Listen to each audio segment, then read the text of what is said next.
आज हम एक नए विषय पे बात कर रहे हैं और ये मोटिवेशनल वीडियो छात्रों के लिए, युवाओं के लिए, सबके लिए है। और आज का वीडियो का विषय है दोस्तों, परिवार में यूनिटी, संगठन, एकता और हैप्पीनेस कैसे बनाई जाए। मैं हूं अमर सिंह चौहान, अमर लाइफ कंसल्टेंट में आपका स्वागत है।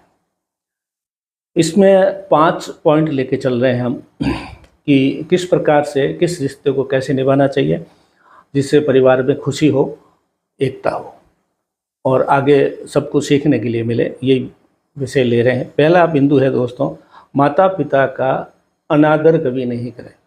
आपके माता पिता, शास्त्रों में लिखा हुआ है कि माता पिता भगवान के ही रूप होते हैं।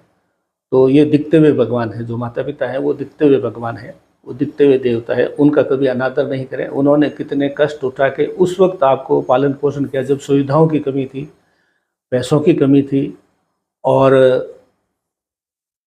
स्कूल कॉलेज भी दूर दूर थी, फिर भी आपको पढ़ा के जिस लायक बनाया है। तो आपको ये हर वक्त एहसास होना चाहिए कि इन्होंने मुझे इस लायक बनाया है, तो मैं इनका आदर उससे अच्छा करूँ। इनको कभी ये दुखद एहसास नहीं हो कि मेरे पुत्र ने जो है, मैंने इतना इसको काबिल बनाया लेकिन आज ये मेरा अनादर कर रहा है, हमारा अनादर कर रहा है। तो आपके माता पिता को कभी अपमानित नहीं करना है, उनको नहीं होना चाहिए। इसके साथ ही एक बिंदु जुड़ा हुआ है कि आपके बच्चे भी देखते हैं कि आप अपने माता पिता के साथ कैसा व्यवहार करते हैं, तो वो आपसे वही सीखेंगे जो आप अपने माता पिता के साथ बर्ताव कर रहे हैं। ऐसा बर्ताव वो आपके साथ करेंगे, हो सकता है इससे भी घटिया करें। अतः अगर आप अपने साथ बुढ़ापे में अच्छा बर्ताव करवाना चाहते हैं तो आप अपने माता पिता का बहुत अच्छे से बर्ताव करें, भगवान रूपी, देवता रूपी समझें, जिससे बच्चों को सीखने को मिले। दूसरा बिंदु है, दिखावा में, कंपटीशन में, देखा देखी में अपने बच्चों को इतनी सुविधाएं मत दें कि उनको लगता है कि हमारे पलक झपकते ही, इशारा करते ही चीज़ों का ढेर लग जाएगा। ऐसे करते हैं कई लोग। बहुत ज़्यादा पैसे वाले लोग हैं, उनके लिए तो कोई बड़ी बात नहीं है, जबकि वो तो बड़े विद्वान होते हैं। पैसे वाले लोग अपने बच्चों को एक दफ़े कठोर परीक्षा में डालते हैं, लेकिन मिडिल क्लास के अंदर ये कमजोरी है कि बच्चों को कठोर परीक्षा में डालते ही नहीं। वो जो मांगा, मोबाइल मांगा, लैपटॉप मांगा, ये मांगा, वो मांगा, टीवी मांगा, इंटरनेट का कनेक्शन मांगा, वाईफाई मांगा, पैसे, रुपये, कपड़े, ये वो मांग दे, तुरंत हाजिर कर देते हैं। ये बड़ी भारी गलती आप कतई न करें। बच्चों को एहसास होना चाहिए कि चीज़ें पैसों से आती है, चीज़ें महंगी भी होती है, कई बार हमारे रेंज से बाहर होती है, तो कई बार हम नहीं खरीद पाते हैं। तो आकंठ पैसों में, ऋण में, लोन में डूब करके बच्चों की खुशियाँ का पलक झपकते ही उनके सामने हाजिर मत कीजिए और फिर ये मत कहिए कि और क्या हुक्म है मेरे आका। ऐसा करोगे तो बच्चे खराब हो जाएंगे, बर्बाद। चीज़ देनी है, आपकी रेंज में है तो दे दीजिए, रेंज में नहीं है तो उनको बोलिए कभी पॉसिबल नहीं है, अगले महीने या 15 दिन बाद में देंगे, लेकिन ऐसे मत दीजिए। ढेर मत लगाइए उनके सामने चीज़ों का, सुविधाओं का। ज़्यादा उदार मत बनिए। अगर आप उदार बनेंगे तो बच्चे कमज़ोर हो जाएंगे।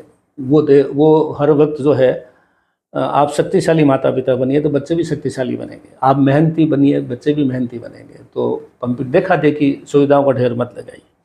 तीसरा बिंदु है कि रिश्तों में, व्यापार में, नौकरी में कई बार ऊंच नीच आती है, व्यापार में गिरावट आ जाती है, कई बार चीज़ें, मार्केट का रूप बदल जाता है। नौकरी में भी कई बार परिणाम पक्ष में नहीं होता है, तो आपके प्रमोशन होता है, वो होना है, वो नहीं होता है, या कई बार डिमोशन हो जाता है, या व्यापार धंधे में चौपट हो जाता है, तो कई बार बड़ी चिंता होती है।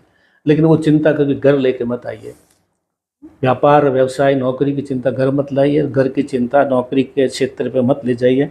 ये हमेशा ध्यान रखिए। उससे अगर आप ऐसी मुंह उतार के लटका के आएंगे तो आपकी पत्नी, आपका जीवन साथी, आपके बच्चे सब कष्ट में हो जाएंगे। तो अभी तो आप एक दुखी हैं, तो पूरा परिवार दुखी हो जाएगा। तो आपके सबों की हैप्पीनेस, सुख, खुशियाँ जो है ख़त्म हो जाएगी। चौथा बिंदु है, निकट रिश्तेदारों को जहाँ तक हो पैसे उधार मत देवें। इमरजेंसी हो तो आप देख ले में कैसा देना है, देना नहीं देना है वो देख ले में, लेकिन रिश्तेदारी में दिए हुए पैसे भी डूबते हैं और रिश्ता भी डूबता है। क्योंकि रिश्तेदारी में जो है, कई बार देखते हैं कि इसके पास पैसों की क्या कमी है, ले लेते हैं, फिर देते नहीं है। मांगते हैं तो झगड़ा होता है, ज़्यादा मांगते हैं तो आपकी बुराई शुरू कर देंगे। तो जहाँ तक हो रिश्तेदारी में पैसों का लेन देन न करें तो अच्छा है। बाकी बिजनेस व्यवसाय के पार्टनर है वो अलग चीज़ है, लेकिन ऐसा जो है कभी मत कीजिए जिससे दुश्मनी मोल होती हो और रिश्तेदार आपके दुश्मन बन जाए। तो ये चौथा बिंदु। तो पांचवा बिंदु है, आप खुद स्वयं के लिए समय निकालिए। ये जो व्हील है, परिवार का चक्र बताया मैंने, माता पिता, बच्चे, ऑफिस, रिश्तेदार और फिर आप।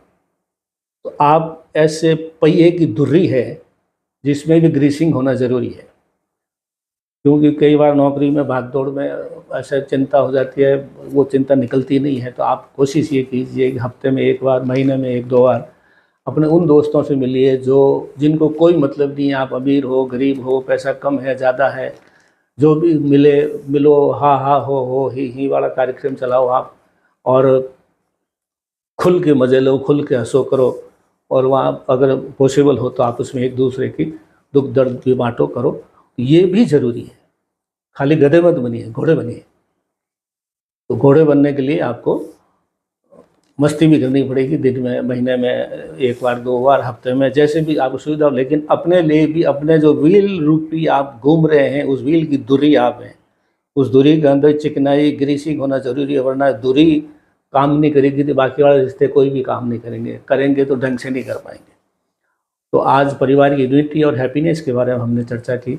अमर लाइफ कंसल्टेंट बात इतना ही। धन्यवाद।